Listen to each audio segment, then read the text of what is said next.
اعوذ باللہ من الشیطان الرجیم بسم اللہ الرحمن الرحیم۔ شروع اللہ کے نام سے جو رحمان رحیم کریم خالق مالک رازق وحدہ لا شریک ہے اور اس کا کوئی ثانی نہیں۔ ہزاروں کروڑوں لامتناہی درود و سلام اللہ کے نبی کے نام۔ بالغ العلا بکمالہ کاشف الدجی بجمالہ حسنت جمیع خصالہ صلو علیہ وآلہ وسلم۔ سوال ہے sir, finally I came to know all about my misconceptions. Thank you so much. You may live long to enjoy life. May you live long to enjoy life and to guide the new aspirants also. Thank you very much. Lovely comments. اچھا لگتا ہے جی بیٹا، آپ کے comments ہمارے لیے multi vitamin ہے. Good. اچھائی پھیلائیں، اچھائی کریں. ہر ایک بیٹے کو ہم کہتے ہیں کہ نفرت برائی سے یا نیگیٹیوٹی سے ہے، نفرت بندے سے تو نہیں ہے. پیار یا میرا پیغام ہے محبت جہاں تک پہنچے. تو اچھا ہے، کوئی آپ کو فائدہ ہوا تو مجھے I am proud of it. بس کو دعا کریں اللہ ریاکاری سے بچائے، اللہ آگے زندگی میں کوئی بہتر کام کرنے کی ہمت دے. اللہ میرے ماں باپ کی بخشش کرے، ان کے صدقے ہم نے بھی پیش ہونا ہے.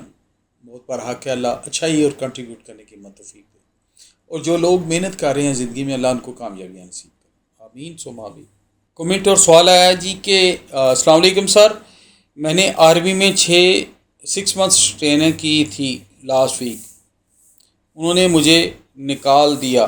میں نے جی ایچ کو جا کر رپورٹ کروا دی ہے اور اپلیکیشن بھی جمع کروا دی ہے. کتنے % چانس ہیں مجھے وہ بلا لیں گے؟ Please reply me sir. Thank you. بیٹا کیا حال ہیں، کیسے ہیں آپ؟ کہ آپ گھر سے سلیکٹ ہوئے، مادر وطن کی اتنا عزت والا شعبہ آپ کو ملا، آپ نے ٹریننگ شروع کی. آپ کی بات ہی غلط ہے کہ انہوں نے مجھے نکال دیا. انہوں نے نہیں نکالا.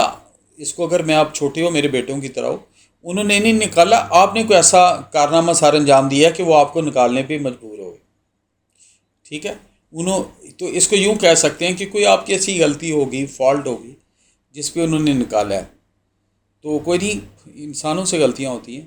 اللہ نے آپ کو ایک اچھا شعبہ دیا، آپ کو چاہیے تھا آپ اچھی ٹریننگ کرتے، ماں باپ کا نام روشن کرتے، جو چیزیں کہی گئی ہیں وہ کرتے. یہ ایسے ہی ہے جیسے آپ مجھے یہ کہیں کہ پیپر تو میں نے اپنی مرضی سے کیا ہے، مجھے بتا دیں میرے نمبر کتنے آئیں گے. تو مجھے نہیں پتہ یار. تو اس پہ بیٹا مائنڈ نہیں کرنا. اس کو آئندہ سے آپ ریویو کریں، دیکھیں آپ نے آپ کو معاشرے کے لیے، پیارے پاکستان کے لیے، ماں باپ کے لیے آپ کیسے بہتر ہو سکتے ہیں. اور اللہ تعالیٰ آپ کو اور بہتری دے، آسانی دے. بہرحال آپ ہمارے بچے ہیں، میرے وطن کے بچے ہیں، ہمارا فخر ہے. اللہ آپ کو، ماں باپ کو سکون دے، آپ کو سکون دے، اور زندگی کے ہر موڑ میں آپ کو کامیاب کرے. سر ISSB کے لیے ہیئر کٹ کرنا ضروری ہے؟ یہ ایسا ہی ہے بیٹا کہ اللہ کے نبی کے سامنے میں حدیث شریف آپ کو کوٹ کرتا ہوں. ایک صحابی حاضر ہوئے تو انہوں نے بالوں کو کنگھی نہیں کی ہوئی. یہ میں نے خود پڑھی بھی ہے حدیث.